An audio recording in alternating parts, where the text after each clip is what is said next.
To a lot of people, this is just 3 walls. To some people, it's a highlight court. But to Matt DiDomizio, this is his lifelong dream finally becoming a reality. My name is Matt DiDomizio, and I am an ex-highlight player who has been playing highlight for over 30 years. Started when I was 17, and I love the game very, very much. All of the guys who play at Connecticut Amateur Highlight love the court. I came to check it out one time, and I thought it was a little too small, but I practiced and tried it for one time. I fall in love with it, and I think it's the best court in the world. It just plays like the pro game does, but on a smaller level, and it's just fantastic.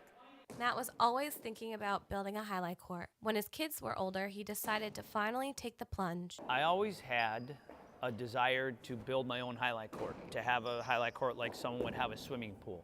The road to get where it is today was a very difficult one, having to get permits, money, and think of some type of plan to bring this all together. Highlight has been associated with gambling for so many years, and a lot of people didn't know that there is an amateur facility actually in Milford, Connecticut. It took Matt 3 to 4 months to finally convince the town of Berlin and the town hall that there would be no gambling at Connecticut Amateur Highlight, only amateur play, and he finally got the permit. He was able to start building. Then came the tough part. The financial aspect of it. Having to go to the bank and hope that he could get enough money to build the court, he maxed out all of his credit cards and remortgaged his house. I didn't really have time to be scared or worried about anything failing, and I was pretty determined to make it not happen.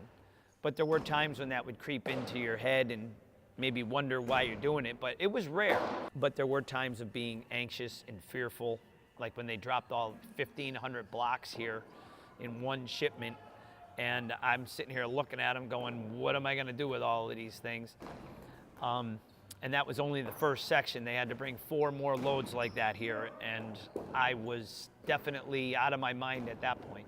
So there were times where there were kind of a little bit defeats, but mostly victories, and my cousin helped me a lot, and we got to the finish line, and we've been playing highlight for the last 6 years, so it was all worth it. The whole time he was building the highlight court, he was also working his full-time job at the post office. He was working 8 to 10 hours, then going straight to Connecticut Amateur Highlight and working another 6 to 8 hours. He would get home after midnight and do it all over again the next day. It was a lot of work, but very gratifying when it was over. Well, I guess I love the game, and I like to see people play, and I like to keep the game kind of alive and going, and that is why.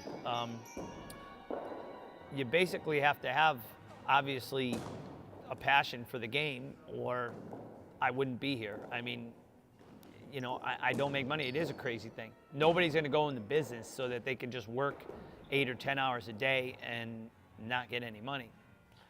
But I do.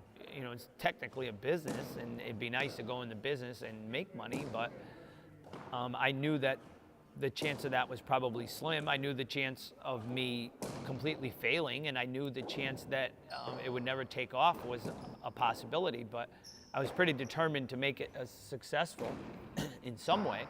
Matt recouped all of his money that he put into it, but doesn't make money on a regular basis. Connecticut Amateur Highlight is more of a hobby for Matt. It's a fun place. It's more than just playing highlight. We hang out here, we have a good time. We watch football games, hockey games, we cook out. You know, we do a lot of different things. So it's really a fun place for everybody. Connecticut Amateur Highlight offers open play, lessons for beginners, tournaments, leagues. In addition to all of that, Matt has also hosted 2 Spanish and French classes on field trips to the Highlight. They were able to learn about the history of Highlight and be able to throw the ball around if they wanted to.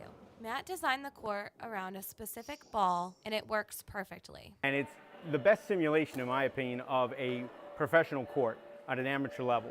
Matt has really changed the lives of so many people who have entered the doors of Connecticut Amateur Highlight.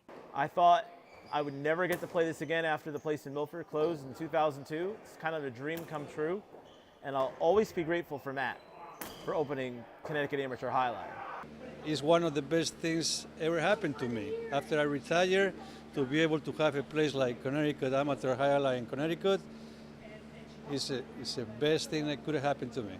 Connecticut Amateur Highlight has been open for 6 years now, and we hope to be open for many more to come.